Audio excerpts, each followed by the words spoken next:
Himachal Pradesh Congress party के अध्यक्ष प्रतिभा सिंह ने पार्टी में मुख्यमंत्री चेहरे को लेकर कहा है कि पहले हम चुनाव जीतेंगे तथा उसके बाद विधायक दल तय करेगा मुख्यमंत्री कौन होगा। उन्होंने कहा भाजपा को इस बात की चिंता करने की जरूरत नहीं है कि कांग्रेस में मुख्यमंत्री कौन होगा।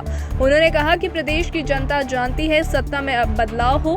प्रतिभा सिंह वीरवार को कांगड़ा में पवन विधायक काजल द्वारा उनके स्वागत में रखे गए एक कार्यक्रम के दौरान बोल रही थी। उन्होंने कहा कि प्रदेश के चुनाव नजदीक है, इन चुनाव के बाद कांग्रेस एक बार फिर से सत्ता में आएगी। प्रतिभा सिंह ने कहा कि प्रदेश की जयराम सरकार ने विकास के नाम पर लोगों को गुमराह किया है।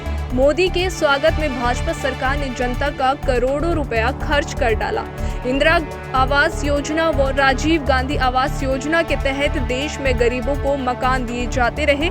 नरेंद्र मोदी ने इन योजनाओं के नाम बदलकर गरीब लोगों को मूर्ख बनाया है। कांग्रेस की योजनाओं पर नरेंद्र मोदी ने अपनी मुहर लगाई है। उन्होंने कोई नया काम नहीं किया जिस पर देश की जनता को नाज हो। उन्होंने कहा गुजरात व हिमाचल दोनों चुनाव को कांग्रेस जीतेगी। उन्होंने जनता से अपील की है कि 2022 के चुनाव में खुद जनता को अब इस सरकार को बदलना है तथा कांगड़ा जिला की सभी 15 सीटों पर कांग्रेस अपनी जीत दर्ज करेगी। इस मौके पर कांगड़ा के विधायक पवन काजल ने कहा कि कांगड़ा में विकास पूर्व मुख्यमंत्री स्वर्गीय राजा वीरभद्र सिंह की देन है। उन्होंने कहा कि भाजपा की जयराम सरकार ने पिछले 4 सालों से विकास के मामले में कांगड़ा की अनदेखी की है। भाजपा ईएमसी का प्रोजेक्ट कांगड़ा से मंडी ले गई, क्वालिटी कंट्रोल का कार्यालय धर्मशाला से धर्मपुर ले गए। केंद्र भाजपा के नेता जो कांगड़ा में आकर जनता से वोट मांग रहे हैं, वे पहले जनता को बताए भाजपा सरकार ने कांगड़ा की जनता के साथ ये छल क्यों किया। उन्होंने कहा कि आने वाले चुनाव में कांग्रेस भाजपा को आईना दिखाएगी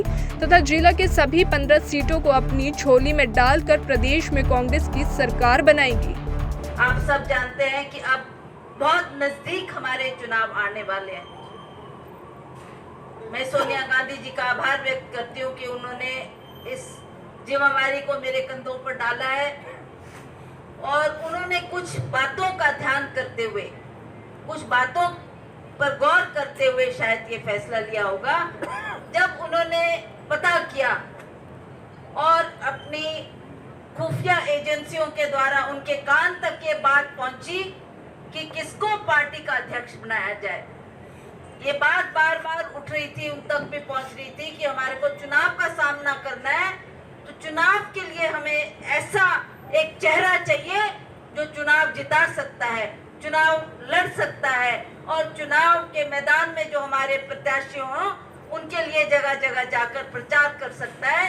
तो जब सोनिया गांधी जी ने इस बात का चिंतन किया, मनन किया, तो उन्होंने अवश्य इस बात का गौर किया कि माननीय वीरभद्र सिंह जी जो कि इतने लंबे अरसे तक जिन्होंने हिमाचल प्रदेश का नेतृत्व किया, यहाँ का विकास किया, बेशक वो आज हमारे बीच में नहीं है, परंतु फिर भी अपरोक्ष रूप से वो हर व्यक्ति, चाहे बुजुर्ग हो, चाहे महिला हो, चाहे बच्चे हो, सभी के दिल में वास करते हैं।